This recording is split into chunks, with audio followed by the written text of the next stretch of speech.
What's up, homies? Welcome back to Agents After Hours. Our podcast is for agents who want to talk about the parts of this industry no one wants to say out loud. We're Erika, And Paige. and we're here to bring you unfiltered, unapologetically honest real estate talk. So pour a drink, take a breath, and let's dive in, baby.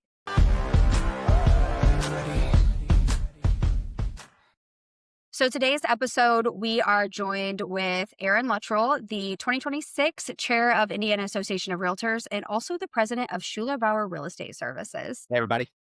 Welcome. Glad to be here. I'm glad you're here too. I'm so excited. The reason we wanted to bring you on is because you have more than 20 years, about 20 years in the real estate industry. And also you are somebody that doesn't just talk about leadership, you lead it and you show that constantly. And when you were sworn in back in January, you had said 3 words during your speech that really stuck with me. And it was advocate, innovate, and elevate. And if anybody knows you, those aren't just words. That is how you lead, how you serve, and how you challenge people to think beyond their business.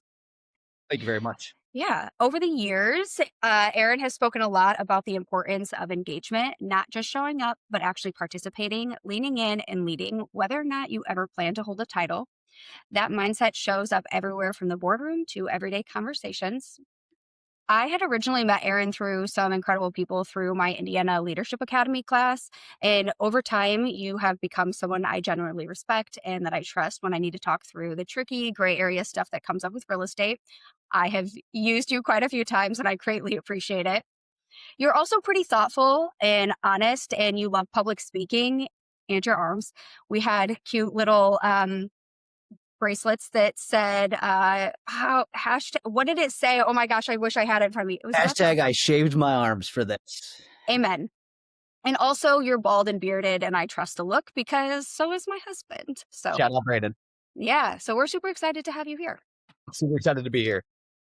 Really excited to talk with you too, because obviously we don't know each other, but I've heard all of the great things from Brandon and Paige, and Paige's excitement to have you on this podcast has me very excited. So I'm looking forward to get to hear your story. But I do want to kick us off with a question. So Paige has said that you've been in the industry for 20 years. So I need to know, back in the day, were you an agent before e-signatures, before the MLS, before lockboxes? Not before the MLS or lockboxes, Okay. and not even prior to the online MLS. Now, I have seen existing MLS books from back in the day, but I actually got into real estate in 2006, so we were already online. Lockboxes existed, but e-signatures did not. I remember the triplicate purchase agreements and listing contracts. Actually, triplicate listing contracts, quadruplicate purchase agreements, because both brokers got a copy, both clients got a copy, all that stuff with the carbon copies and all that. So I mean, I'm back from the days of 2-page listing contracts, 3-page purchase agreements, all that fun stuff. So yeah. And then the funniest thing about the question you asked is whenever I talk about the online MLS, like it was the most basic thing. Like we were with a company called Solid Earth, which I don't even know if it exists anymore. So yes, it was online, but it was not good. So there Yikes. was no like 24-hour timelines back then. Like how long did a transaction take to close normally? Ye- Closing time periods haven't really evolved that much during this time period. It was still about a 30 to 45 day period, depending upon the type of financing and different things of that nature. Now, going back to not even having DocuSign, I even remember like whenever electronic signatures came into play, you still had to get wet signatures for like FHA, VA, USDA. So Dang. while the timelines haven't changed that much, the workload of having to drive around to get all the signatures has substantially diminished, which is fantastic for people in this industry, because that was also prior to everybody walking around with GPS on their phone all the time. So I was lost half of my career whenever I first started showing homes. I was like, I don't know where I'm going, what I'm doing. I got to go find this person's house to get a signature so I can make sure we close this on time. I did I would have not even failed. think about that. I didn't think about like you probably had to print out MapQuest directions and stuff. Yeah, 100%. I would actually draw out the map manually. Like I'd print out, all right, here's where all the houses are. I'm going to try to look and see what makes the most sense from the route that I need to go, and then print off the directions manually. And it was MapQuest quite often, because it was even before Google Maps was a big thing. So did a lot of that. Wow. I would have Impressive. failed. I would have not ever have made it. I don't know why this is, but, like, when I know the listing contract and the purchase agreement like the back of my hand. You have a conversation with me, it's just a casual conversation. I can tell you what line number, I can do all the things. But you put me down in front of a client to read that, I don't know where it goes. It just but, so I would have failed, but that's okay. I wasn't there. That's why we have you. Had a lot of practice. It was a lot Yeah. of things. Also, like one of the things you say, lock boxes and everything. I'm pre smartphone era for a lot of people, so we had to carry around a Palm Pilot that had like access to open up e-boxes and different things. So I mean, there's been a lot of changes in the technology and the way that we do business, but there's also been a lot of things that have remained constant throughout that time period. I would Interesting. have loved to be a Palm Pilot person, I think. I think that would be right on my alley. That would be an Losing a Erika vibe for stylus was the sure. worst thing of all time. Like, it was Woo. not. I'll never forget, I was going to open an e-box for an open house one day, and I dropped my stylus, and it went under the deck, and I had to literally crawl under the deck to go get the stylus for my Palm Pilot so I could open the e-box to go do an open house. So, not a great time. Mm. When when they And when then they o when they offered, like, the little handheld, like, e-box, just e-key, like, I was like, "Yeah, I'm switching to that tomorrow. That's way better." Yeah. Ugh. I feel that's like so you would have funny. so much stuff. Like, I don't even have enough hands normally with my phone, let alone like 15 other things. Mm-mm. Your beeper, your flip phone, your Palm Pilot. I'm post beeper. That we had text messaging.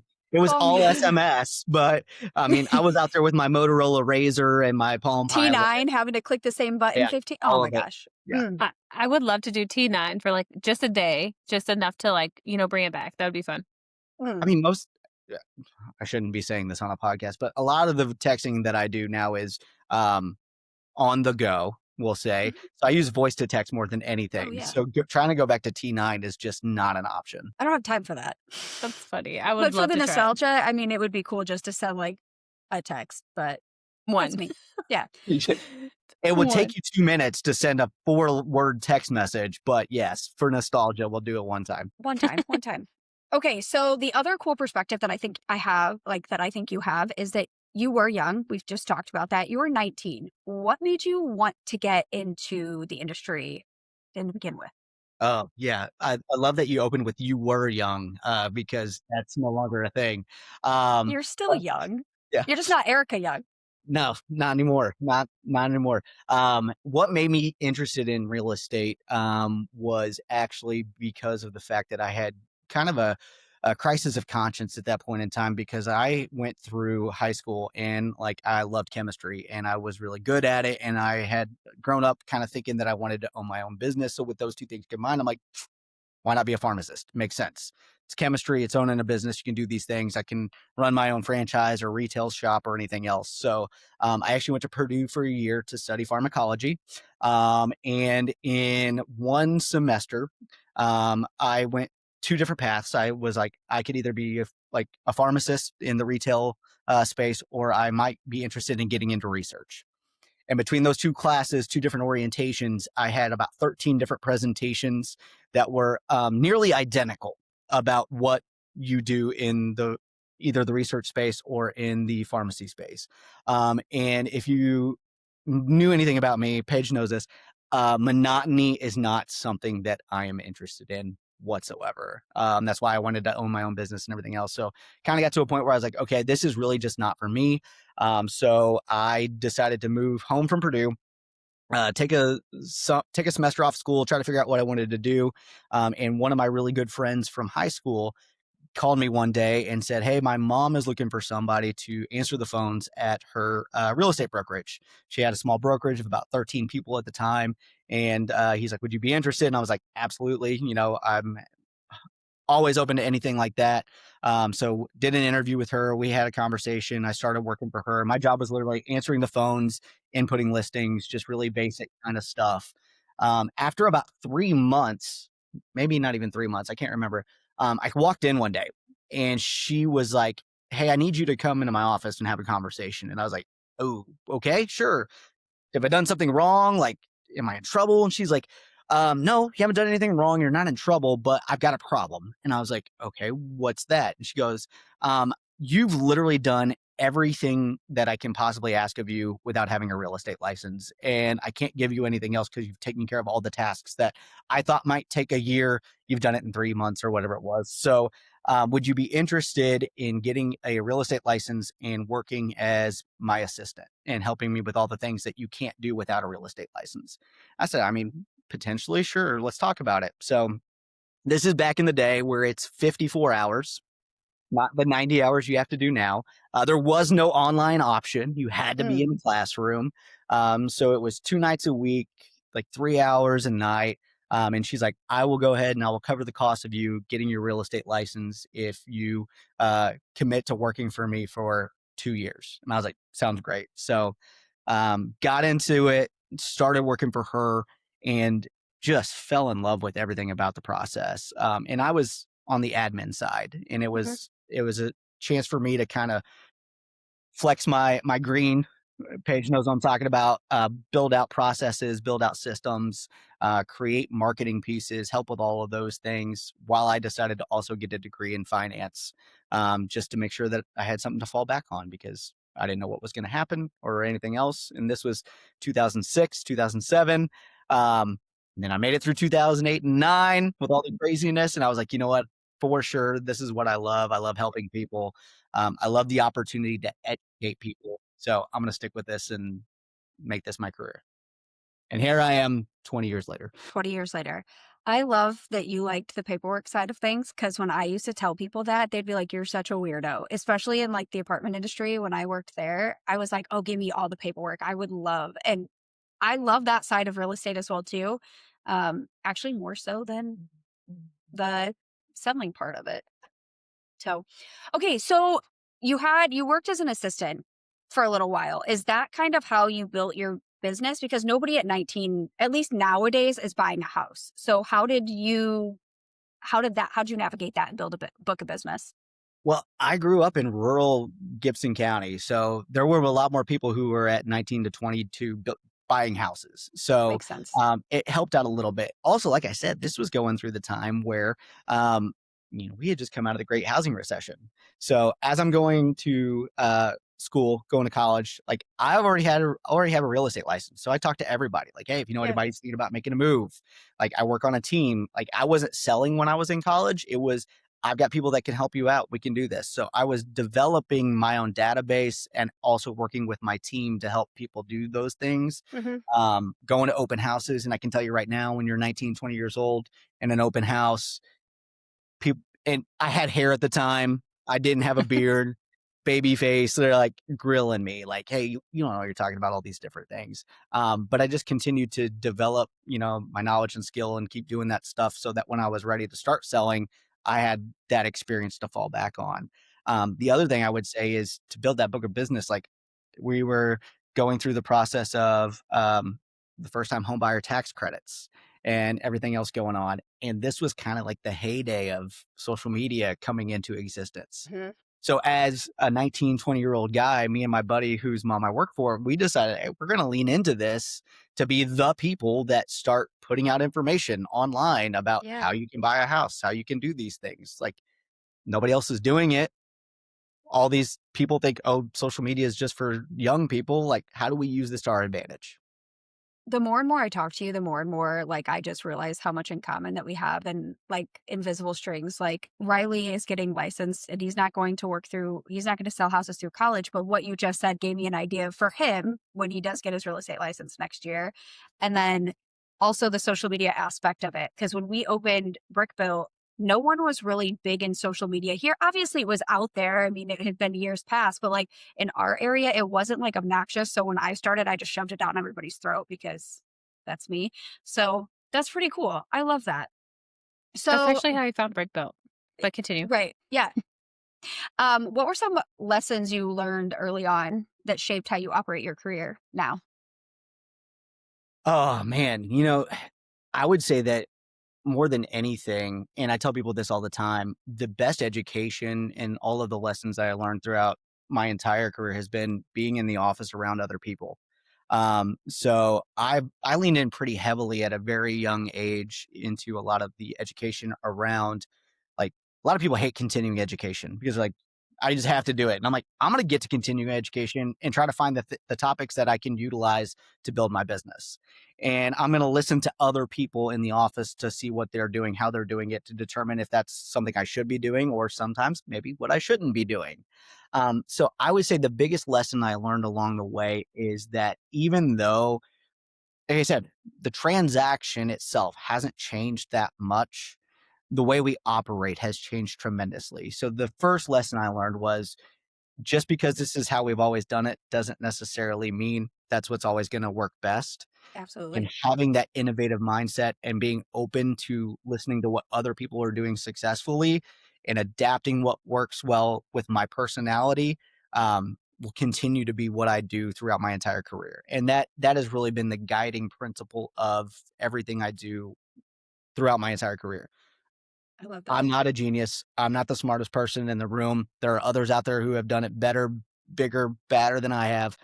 Listen to other people and do that as well. But you do know those bylaws and you've read every single page. I have, And and that written was, in with them. oh my gosh. We have to rewrite ours, I feel like, because they're a little sloppy. And I'm like geeked out to do that. And when I was talking to the person that wrote them last, he was like, "Oh, I hated that." And I was like, "Oh, I'm so excited to do that." That's something else I learned about you that I'm like, I read all of them too. What? I've So, read them for multiple associations now. ugh, So yeah, if you become a member of multiple associations, you get a lot more reading material. yeah, that's so cool. There- I ran into an issue with like I was violating a bylaw a few years like leadership class. I found out during that. So after that, I was like, oh, we're diving in. I need to know everything because I never want to make that mistake ever again. And I was also that was my first year on leadership. I was voluntold to do all that. So I didn't really care at the time, but about that aspect of it. But now I do. There is a big switch in my mindset. So, but yeah, So to kind of pivot into leadership, so I'm always just like to And the I point. apologize. I'm going to talk a whole lot. So if you ever need me to just stop, like that, Paige knows this about me. Like I will go and go and go. that's No, okay. you're totally good. We always laugh because like I'm the worst at segues. And so I just sit there and I'm like, okay, next. And I'm So like reading this script. I'm like, Erica, it's your turn. You need to I, make this flow. well, Paige like paused. Okay, so anyways, so but really, I do want to talk about leadership because obviously you wear a lot of hats, and I think that eventually we all get to a point in our careers where maybe transacting, the buying, the selling, the showings isn't going to fill our cups up forever. So for you, at what point did you decide that selling houses wasn't enough and you wanted to get involved more at an association level? It's a really great question. It's pretty early. I think the very first time I ever served on a committee was probably in 2008, which was my second year as a realtor. Like I got licensed. I started in the industry in July of 2006, worked through getting my license, and then I took the exam July or January 2nd of 2007. Became a realtor shortly thereafter once I passed the test and everything. So 2008, I'm already being asked to like serve on committees and do things. So I was like, "Hey, I wanna get involved and do these things." Um, one of the things I didn't mention when I was talking about how I got into real estate. So my second semester at Purdue, I was enrolled, didn't really attend because I knew I hated it. And I had considered getting into education because I've always loved helping other people and like teaching them and doing things of that nature. Then I looked at like education income opportunity and I thought, you know what, that's probably not the route that I want to go after all. So once I got into real estate and doing everything else, even though I was going to college and all these things, I was like, I want to get involved. I want to learn. I want to do these things because I have an insatiable hunger for knowledge. So I started doing all that stuff and immediately realized, hey, I could get involved in a more meaningful way because I'm watching technology change. I'm watching the implementation of how the MLS operates change.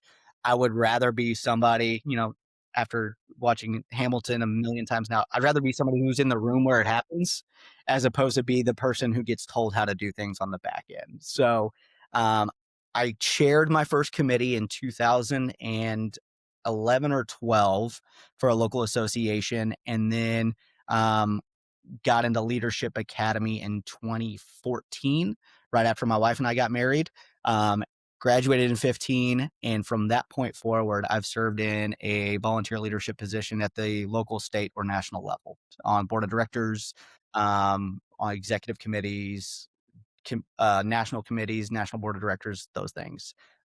Because I don't like being told what to do without understanding the reason why.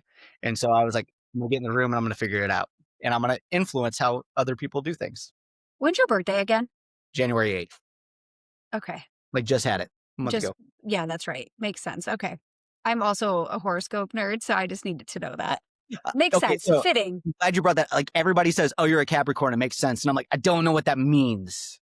My mom's a Capricorn, and it's just very, very much so what you just said. I don't want to be told what to do unless I know why. I'm like very open minded, but within reason.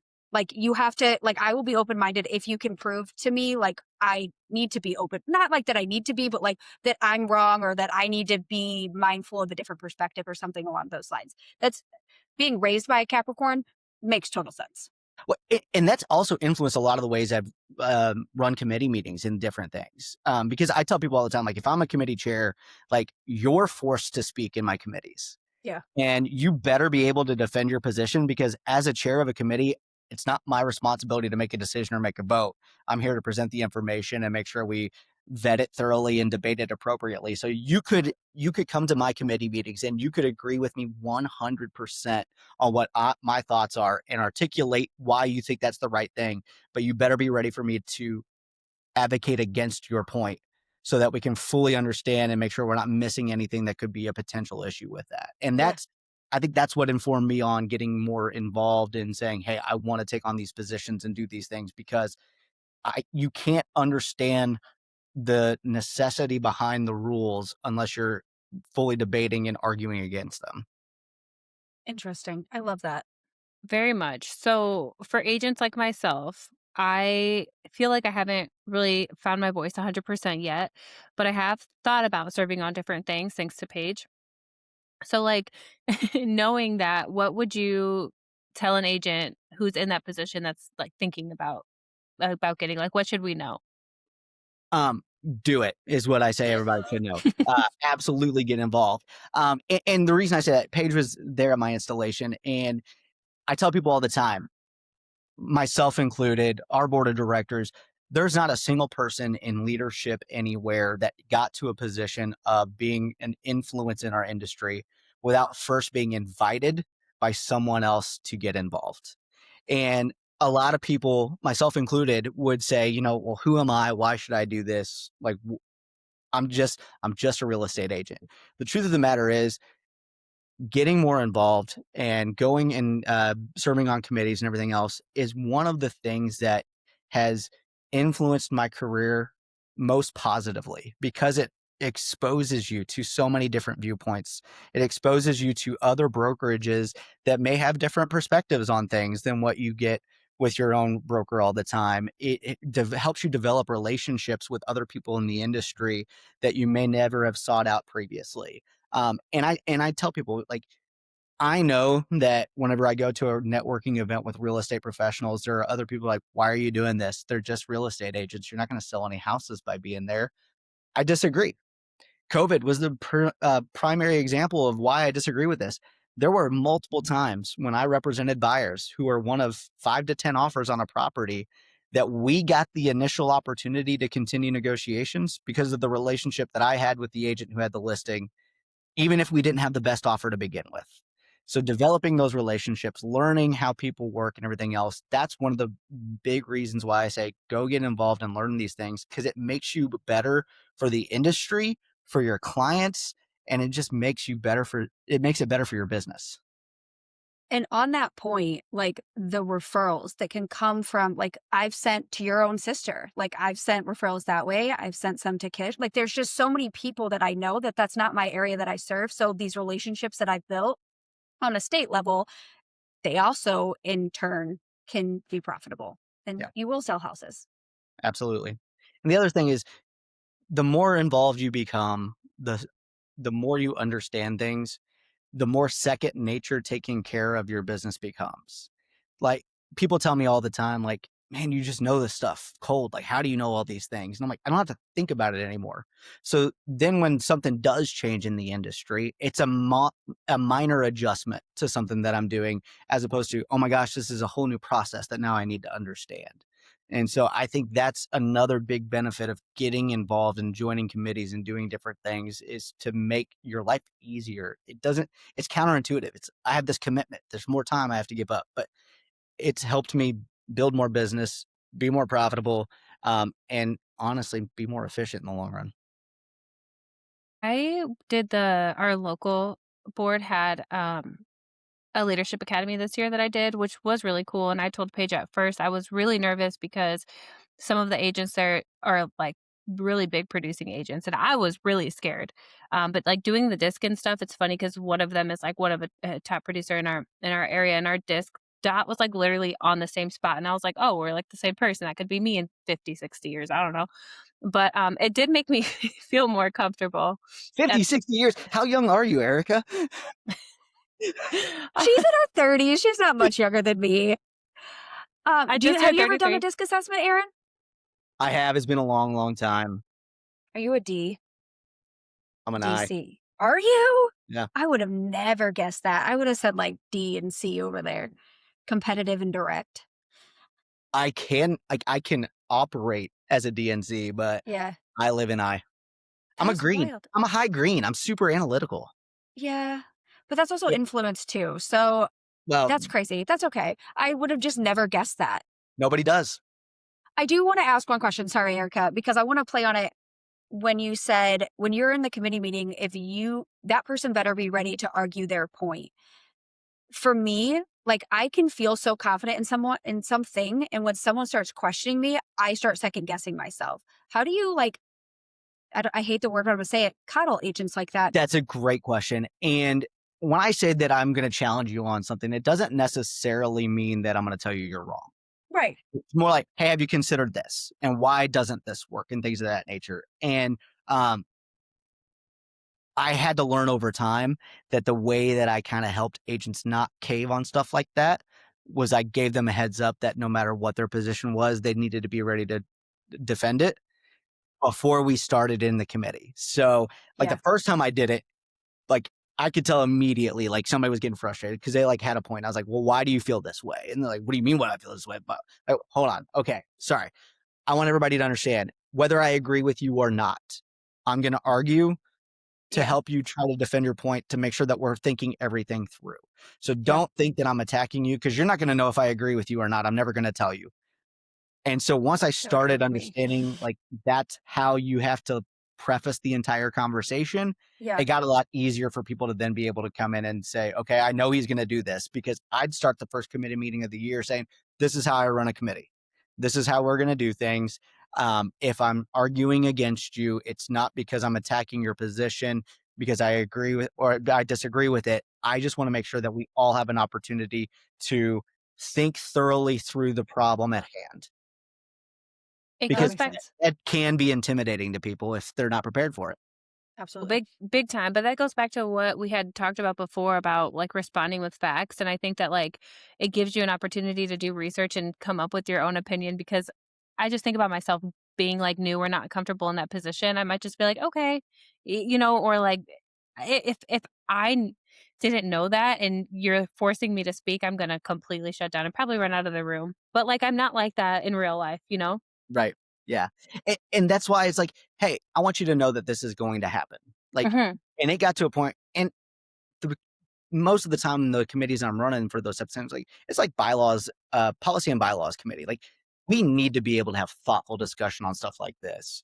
If it was like a committee that was like events planning, it did the same thing, but it was much more subtle. It was much Yeah. more like, hey, what if we did this instead? Would this be an option we could go through? Whereas if it's policy and bylaws, like defend your reasoning behind why this needs to be a thing. Yeah. Hardcore to the facts. No emotions.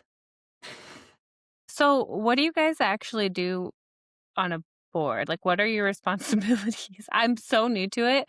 So, like, what do you think that people wouldn't expect?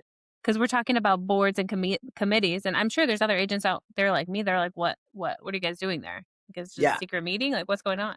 it's a really good question. And I wish more people understood what this really means, because I don't think a lot of people really know. They think, oh, the board of directors, they just sit in a room and talk about whatever. So ultimately, with any association, and they're all run differently, so I'm not going to speak to what every board does, how they do it differently. The most important thing to understand is that the board of directors for an association is there to make decisions for the association. And the decisions that they make when they're serving are, how do we continue the operations to give the staff of the association their guiding principles on how they run the day-to-day operations. So like the CEO and the staff of the associations are who run all of the things behind the scenes for us. The board of directors then utilizes the information that's provided to them on how do we make decisions on whether or not we invest in a specific technology, whether or not we continue with a particular MLS platform, whether or not we invest in um, different buildings or things of that nature, all that stuff. That's where the board of directors really does a lot of the heavy lifting on that stuff, because the association executive serves as an employee of the association, the entity, and the board makes the decisions for that entity. So a lot of boards could be smaller boards, could be bigger boards, could be like, hey, we've got a committee recommendation to do this stuff. Here's why they think this. You say yes, no, send it back to committee, let them kind of vet it out. That's their purpose, is they're the decision-making body for the association that they serve. And a lot of the information that comes to them is provided by staff based on industry trends, things that are happening, changes in, expenses that could be coming from, hey, it's a building cost, or we have to do this or this, all those things. Hey, we have programs that are changing this year. Provide all that information. And then the committees that are vetting different things, like for the state association, we have a legislative policy advisory group that looks at the bills that are being introduced, looks at things that are changing in the industry to ask us to make a decision on policy positions and things of that nature. So it sounds like, oh my gosh, it's the secret club where people go in and make decisions. And it's like, no, we vet the recommendations that are being made by other people who are diving deep into the research to provide us guidance to make sure we're setting our staff up for success for the following year.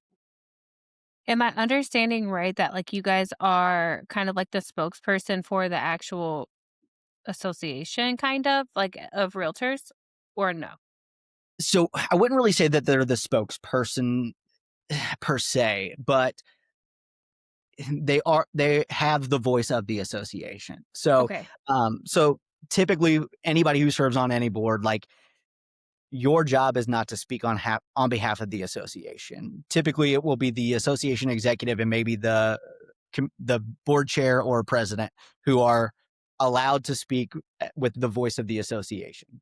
So, there are times where I'm being, already asked for comments on different things, like, hey, what's the position of the Indiana Association of Realtors? I'm like, my response is always, hey, we'd love to provide you with our position. Please send me the question so I can confer with my staff to make sure that we can get the information necessary to you. Because I don't I don't want to speak on behalf of the association without knowing what the association's position is. And I think a lot of people get on a board thinking, now I'm the voice of the association. I have the opportunity to say and decide and do these things. When the truth of the matter is our responsibility is to adhere to the decisions of our association entity, which is influenced by the membership and committees and all these different things. We have a fiduciary responsibility to that entity that we serve. And even if their position doesn't match my own, I then carry the torch of the association, whether it's something I agree with or not, because I know that my responsibility is to agree with the decision of the body that I serve. Thank you for clearing that up. That makes a lot of sense. So, to wrap up, go ahead. So when we were at the installation, I can't remember who said it, but I'm sitting in the corner of my bathroom, so I don't have my paperwork in front of me, but I wrote it down on the back of the installation flyer. But he said, we are making decisions every day that affect you. You might as well be in on them, or something to that effect.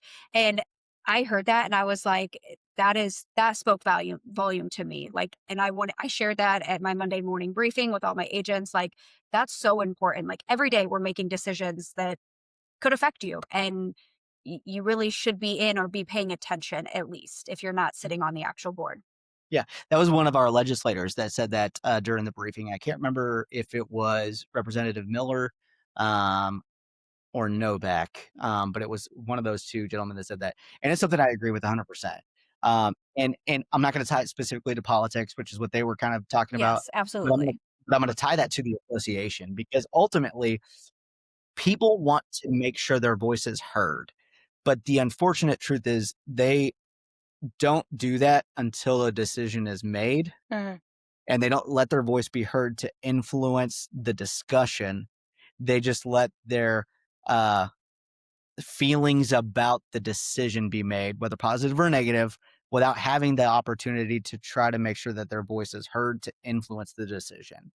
And I'm the same way. Anytime that there's been anything that we need to have conversations on, if it's a non-confidential issue that needs to be discussed, I'm always encouraging whatever board I'm on, like, hey, can we get a committee together to find out what A, the brokers think, or B, what the members think, or how does this impact our affiliates? How does this impact not just us in this room or this industry?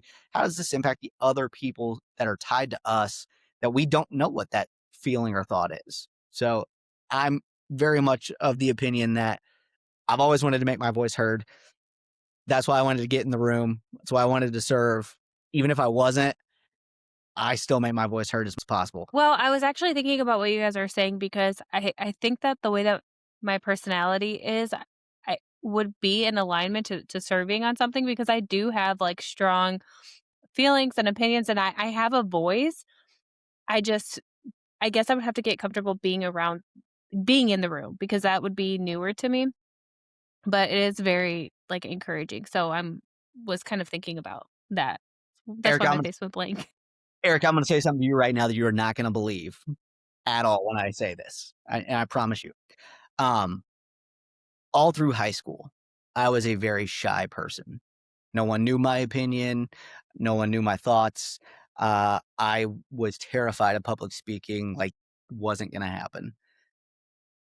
And then I don't know what switch flipped in my mind at some point, and I was like, you know what? I do have a voice. I do have an opinion, and I don't really care whether other people want to hear what I have to say. I'm going to get out there and say it. And that has made me more confident in a lot of the things that I do. And guess what? I'm not always right. Not everybody agrees with what I have to say, but I'm one of the few people that finally recognize, like, oh, I can actually say it, and nobody gets mad at me for saying anything. They may Mhm. tell me why my thoughts are incomplete. They may tell me Ooh, that's a why good way to word what that. yeah, they Mhm. may tell me why my ideas may be too ambitious, all of Ooh, these things. They may tell me where I'm falling short on things, like, all of that, but I've never had anybody upset that I'm willing to share my opinion on anything, and so that I tell that to everybody, like, "Hey, you do have a voice, you do have good input," and whether you're, like, excited to get out there and share it with the world or not, the more you do it, the easier it becomes. I 100% feel that because I am the same way. I absolutely, and everybody thinks that I am this overly confident person, and I am by far probably the least confident in that room of people that I sit in. And you just have to do it and Yeah, suck it and up. don't let anybody say being the youngest person in the room is a problem because I started serving on boards when I was 20 or started serving on committees when I was 24 years old maybe, Hmm. and, like, I'm now at a point in my career where I'm still one of the youngest people in a lot of the rooms that I sit in chronologically, but I've been doing Mhm. it so long that I'm also one of the oldest people experience-wise, so just continue showing up and doing the things, and people appreciate it. That was actually a question that I had glazed over earlier, but, like, because you are still probably the youngest in that room, do you ever get, like, pushback or people still not taking you as serious because you are so young even though you're 20 years in? Ooh. That's a really good question. Not anymore. Mhm. Um it does happen, like, because a lot of the people that are in that room now have been serving with me for a long time. So they don't look at me as the young guy in the room. They look at me as a colleague who's been there with them for a long time and dedicating my time. That hasn't always been the case. Like, going back to my 19-year-old self with actual hair and no beard, like, getting grilled on different things all the time. Like, there's been times in my real estate career that people who have not served with me or people that have not been around me judge me specifically just based off my age, like, initially, But as the relationship developed and the conversations took place, I think they started realizing, oh, he knows what he's talking about, or oh, these things happen. So, um, being in the industry as long as I have, and being around these people, working together for as long as I have, has eliminated a lot of that with the people that I know. When I go to like talk to some of the committees I serve on at the national level and different things, I'm bald now, so it doesn't ever come up. So You're instantly aged with the yeah, bald hair. my beard's starting to turn white. I don't know if you can see it in the video very well, but like I joke often and say the best thing for my career has been starting to lose my hair at a young age, because I never got grilled like that after I started looking older. But I think Ryan Serhant also said something similar about him going gray so early. So Yeah. that's funny. How do you feel about Ryan and what he's doing? You can Which aspect of what he's doing? I think Ryan and I are very much aligned in a lot of things, to be honest with you. Um, I I haven't had the career where I can spend the last of my money to fly to Paris to lock in a $1 million deal. Like, that's Right, never right, right, been right. the things I could do. But as far as like being the person who is like showing up publicly to go out there, go out of your way to create an experience for your client and show them that the relationship with them is more important than the transaction that they have. Those are like two of the guiding principles that I've always had. So I joked, my mom's a huge fan of Ryan Serhant as well, and she works in real estate and has worked with me for years. She's often joked that I'm a lot like Ryan. I said I'm like the watered down version of Ryan Serhant. Like, I'm like the down to earth Midwest The Ryan. micro version of it. Yeah, I mean, sure, micro. We'll go with You're that. Yeah, not selling $1 million I'm transactions that not. I'm aware of. No, but micro just sounds detrimental to. Okay. Yeah, sure. That's Uh, hilarious. but The yeah, more I always joke, 'cause I'm the Midwest Ryan Serhant. I'd love to have a show called $100,000 Listing. Okay, really quick. So are you still producing, buying, and selling?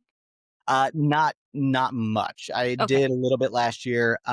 Just with the commitment that I have to the Indiana Association as well as my company, like, it would be detrimental to my clients Mhm. be able to say, yes, I can still take care of you at the same level of service that I did previously. So I do a lot of referrals. I'm still involved. Like, if I have a referral with somebody, like, I stay informed, I stay up to date with things.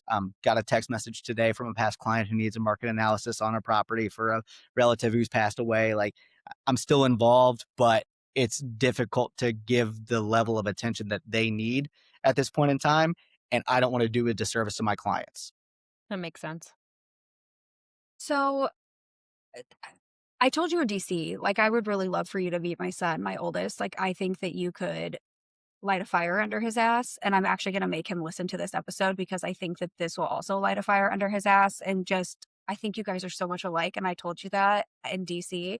Um, you guys are nerds and so smart. And so just, I feel like, I don't want to say underestimated, but it could come off that way, where then when you talk to me, like, oh shit, you do know a lot. And not saying that in an offensive way. I've never thought that you were like dumb or anything, but like, Yep.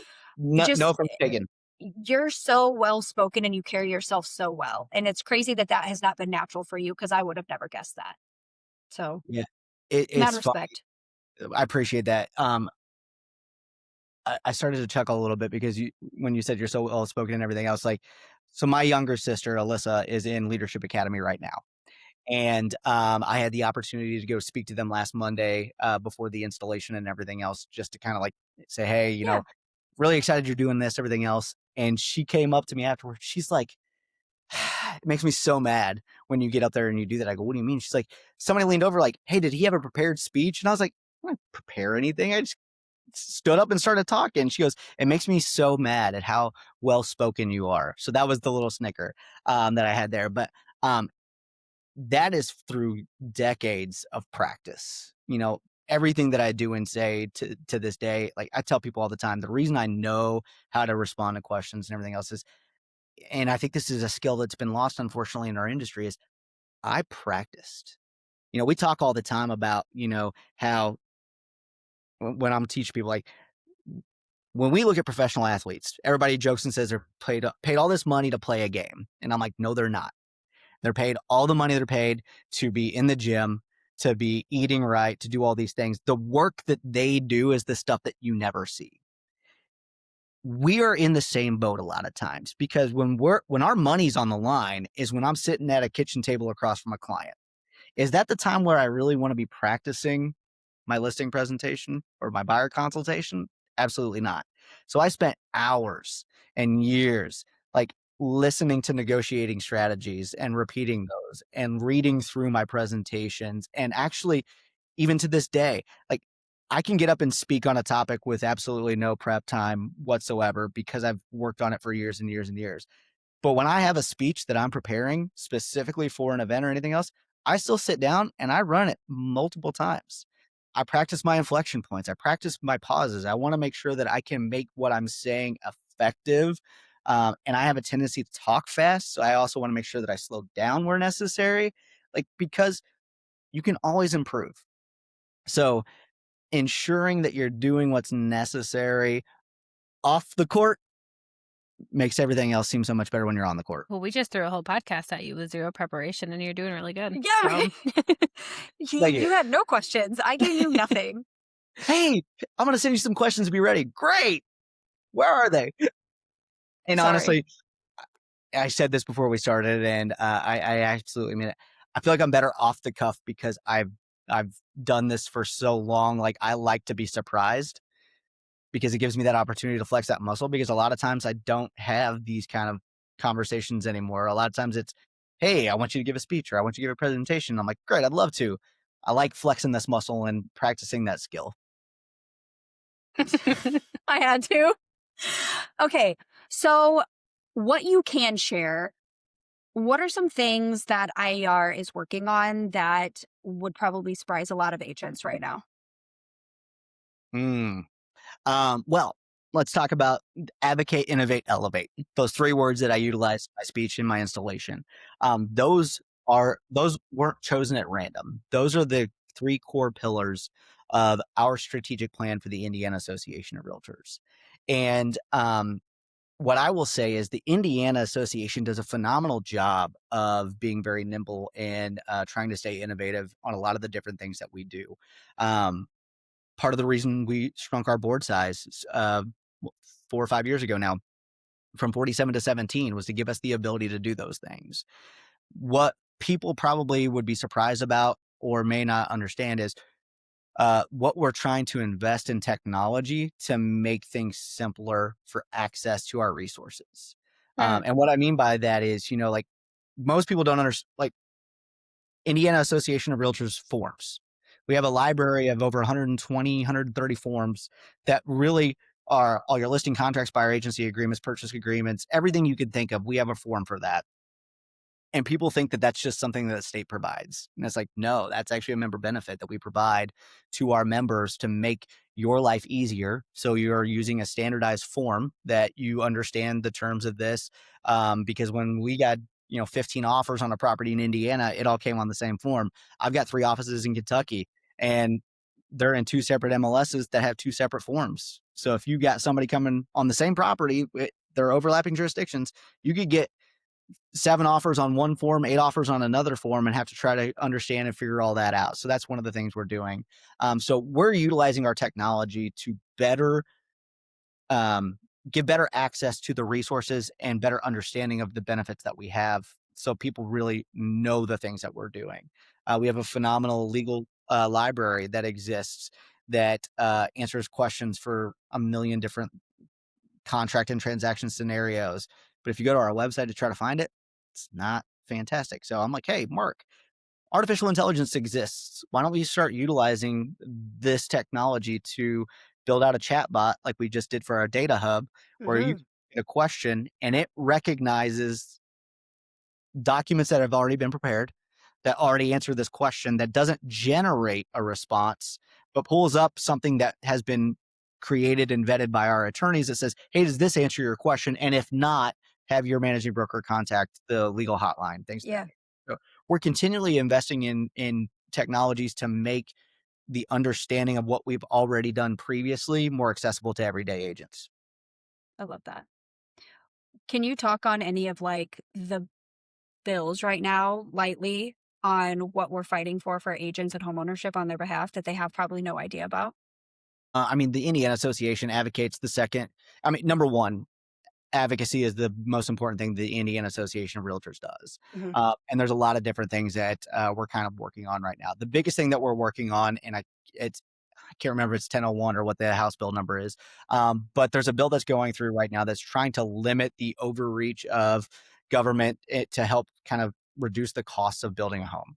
'Cause I don't think a lot of people recognize that upwards of 40% of the cost of new construction is administrative costs through permitting or ordinances and different things like that. So it's a bill that's aiming to try to ensure, and there's opt-out things. We're not trying to preempt local governments from being able to do these things, but it's trying to find ways to minimize those costs as much as possible to help ensure that we can actually um, build affordable housing as one thing. Part of it's also like uh, reducing density restrictions to make sure that, in certain areas, we need more densely built housing to be able to keep up with demand, and also be able to put in enough houses to recoup the cost of development investment and other things like that. So a lot of the things that we do there to make sure that new inventory coming to market to help keep the cost from rising too much is going to be a regulatory thing that we have to work on. We've often worked on tax breaks. Senate Bill 1 last year, the big thing that we went through was providing, I think it's another $1.3 billion over 3 years in tax relief for homeowners, making sure that homeowners have the ability to reduce their tax liability. That impacts other things that we have to look at and things of that nature. But that's a big thing. So Yeah. that this year, the biggest thing that we're doing for homeowners specifically is working on that bill to reduce the costs of building new homes. Um, and another thing that we're doing to protect consumers is working on disclosure of referral fees, which is something that's a big deal in the national zeitgeist right now. The National Association of Realtors tried to pass a change to the code of ethics requiring that disclosure. But we feel that, hey, it's not just something that should be done as an ethical standard. Like, that should be a requirement of law to say, hey, if I am making money by giving you Paige's name to sell a home up north, I should have to disclose that to you. And that's just common sense transparency that the clients deserve. Yeah. Mhm. I had an agent at my table that kind of was thrown off by that and didn't understand why that mattered. And I had to give her a prime example of what can happen and how a client could be charged extra, not even knowing why, and how that could really teeter on so many different violations. And especially if the client was of a different race, and it kinda sounds like it could teeter on the line of fair housing, was my take on that, along with just inflating Well, costs. not only that, but we're from different brokerages, so I won't name any specific other brokerages that are in the Yeah, media right now. There's an antitrust lawsuit that's specific to a large consumer portal that's also a brokerage yeah, that people are like, hey, we're filing this class action suit because we had no idea that the agents that you're referring us to are charging what they're charging because they have to pay you a percentage as a referral fee. And I think that after we just went through the National Association settlement in 2024, where people weren't fully aware of how agents were paid, I've always been completely upfront and 100%. transparent with how that works with every client I've ever represented. I don't see why that shouldn't just be the expectation, like a minimum expectation of everybody in the industry doing moving forward. It's just like how kind of lenders have truth in lending, we need to have those same standards where we need to be discussing our fees and explaining transparency in a sense. So, Mhm. Mhm. yeah, I love that. Okay, so a lot of agents also, and a lot of, I've heard it so many times, a lot of agents that I surround myself with, they respect the board work, but they don't think it's a priority. They'd rather just sell houses and serve clients. What's your thoughts on that? You know, the truth of the matter is, if they just want to sell houses and take care of clients, I understand where people are coming from a lot of times on that because that's how we make our money. Because Yeah, guess what? Board work is volunteer work. I What I would say to that is I think a lot of people don't understand that it's like you said earlier, and it's like we say when we're lobbying and everything else. If you're not at the table, you're on the menu. And if you're not in the room where decisions are being made, that can impact how you take care of your clients and make money moving forward. And if you're not informed ahead of time and you're not informing the decisions, then you're just having new rules dictated to you and you have to adjust accordingly. So if you appreciate the board work and you understand the different things, often tell people like, hey, love that you're interested, love that you appreciate what we're doing, but find one committee, find one thing that you can do to get involved, or find one board member that you can try to make sure you're speaking with on a regular basis so you're staying informed. Because I think a lot of people think that getting involved is going to take away their ability to continue representing clients and doing different things, which can happen. But I can tell you right now, getting involved was something that helped me build my business to a level where I could then say, hey, I have the ability now to say this would be detrimental to my clients. I can have someone else who takes better care of you by referring this out. And not everybody has to serve as a executive committee member or a president or anything else. There's a lot of opportunity to get involved that doesn't impact your ability to still take care of your clients and build your business. Great answer. Great answer. That was yeah, that's very helpful because one of my questions was if you think those 2 things have to be in conflict, but you already answered that. Um, but you had touched on learning and continuing education being really important to you, and I definitely feel like I'm the same way. I'm a nerd when it comes to learning, and I always wanna learn stuff. That's where it goes, I don't know, but, there's a vault up there of knowledge, but, like, what would you say to someone who would rather invest, like, the time, the money, into things like conferences, learning marketing systems instead of, service and spending their time being involved in the industry?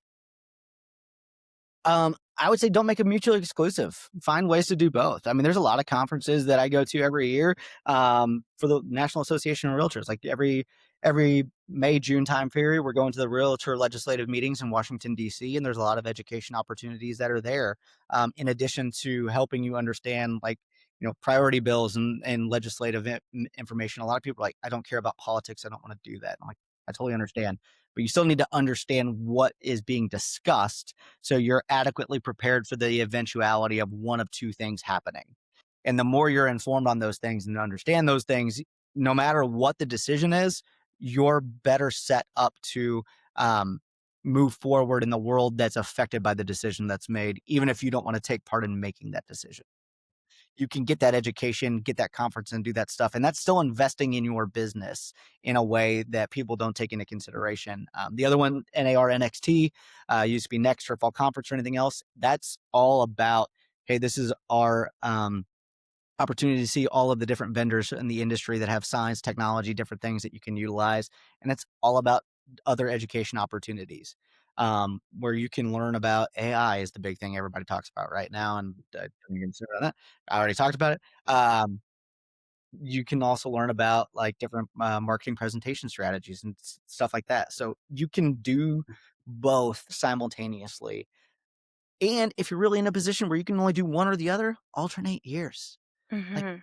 I've never come away from any conference, whether it's a realtor conference by the National Association or it's a conference for the franchise that I'm affiliated with, or it's just a all-encompassing real estate conference that's not NAR affiliated, but it's like Inman or anything else.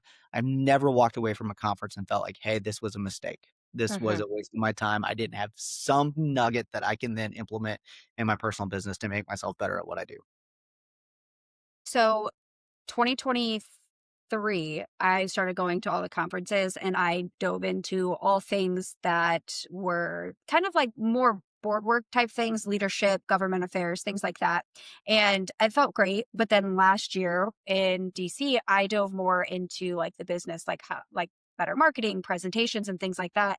And I remember my CEO sent us an email and she's like, hey, let me know what course or what breakout sessions you guys went to and what did you learn? And I'm like, as I'm seeing everybody's answers and it's all like board work and political stuff. And I'm just like, oh, I attended a marketing seminar. Like, and I felt so small in that moment. But then this year, being on the exec team, I'm going to focus more on what I focused on. So, like you said, alternating years, picking and choosing. There's so many sessions, there's so many days.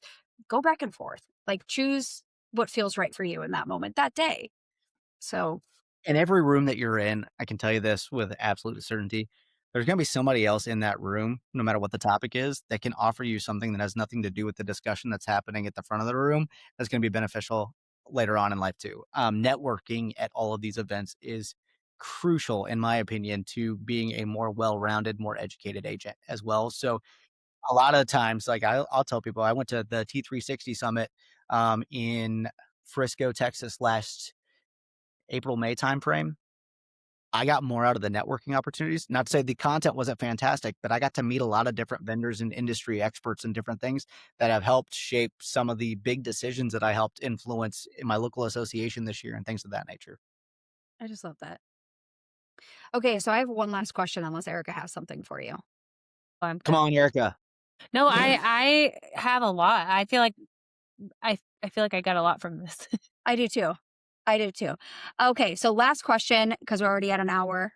So sorry, I was hoping to wrap you up quicker, but You're I good. I've been apologize. watching all my notifications. Nothing urgent happened just Okay, yet, so we're good. almost done. Almost done. Okay, last question. If you could leave an agent with one thing after they listen to it, what would it be? Man, Sorry. one thing, that's always the hard thing. The number one thing that I would leave an agent with is, and this was part of my leadership speech, this is everything else, be open to others in the room. It doesn't matter how confident you are in your knowledge. It doesn't matter how much expertise you think you have. Um, it doesn't matter if you think you have nothing to bring to the table. Be open to the other people in the room because it will spark something that may show you that you have room to grow. It may help you understand that you um, should be more open to other ideas, or it may help you understand that you've got a position that could be beneficial to someone else's point of view. So, whether I said this in my speech, be engaged, participate, and be ready to lead, whether you expect to have a title or not. Because the truth of the matter is if you're listening to what others are needing, you'll find opportunities to be helpful regardless of what you think you can bring to the table before you enter the room. Love that. That was so good. That was so good. And off the Okay, dome. I'm gonna need your trainer or whoever taught you how to speak. I'm gonna need like the dictionary you use. I'm gonna need all of the things, dude. Because I'm what? I'm sitting here, like I said, See these no questions, questions. yeah. Practice. Okay. I like I said, I talk a lot. I get a lot of opportunities to do this. So just keep talking, Paige. You'll be able to speak like me in no time. Maybe I want to be you when I grow up. I have like 5 years. That's all I got. Well, that's plenty of time. Plenty of time. Plenty of Plenty of time. time. Uh, well, thank you so much for joining us. This was absolutely fantastic. Probably one of my favorites. So, It was definitely one of my favorites. Thank you so much. It was not as scary once we got going. I no. really enjoyed your personality. It was awesome. Thank you very much. I appreciate it. I will say, and I'm going to put Paige on blast here. Whenever you guys first started the podcast, I sent her a message and I said, "When can I be a guest?" And she's like, "Not yet." So I'm glad that I'm finally able to be a podcast or a guest on the podcast. I had a great time talking with you both today. Oh, I thank think you that so you see me much. in such a different light professional. I mean, you have seen me sloshed. I mean, you've seen me drunk before. And you've had to walk us home to our hotel before. Like, so I know that you've seen that, but like, I still try to present myself a certain way in front of. So being on the podcast, which is a little bit chaotic and more of like my personal fun side, it was always a little nerve wracking to intertwine the two. So, Totally understand. No worries. but Glad I got to thank, do it finally. absolutely. Thank you. Thank you so much, Erin. I You're appreciate welcome. you. Thank you, Erin. We appreciate you. My pleasure. Thank you guys. Bye. Yeah. Be sure to follow us on all social platforms Instagram, Facebook, TikTok, YouTube. And also be sure to follow us on Spotify, Apple Music, and now Amazon Music to stay up to date with our newest episodes. And don't forget that we do have an affiliate link. So, in order to take advantage of that, you can go on over to hustlehumblypodcast.com, go browse, do some shopping, put some courses in your cart, and then at checkout, use code after hours for $100 off. And don't forget, we do have an Amazon storefront where you can go shop our favorites, and we are trying to update it in real time as we find our new favorites. And so we love that. I'm always looking at storefronts. Absolutely. Me too. I think they're so fun. So make sure you go check it out and buy something or 10. Yeah, or at least just check out what we're doing. And All right. See you next week. bye.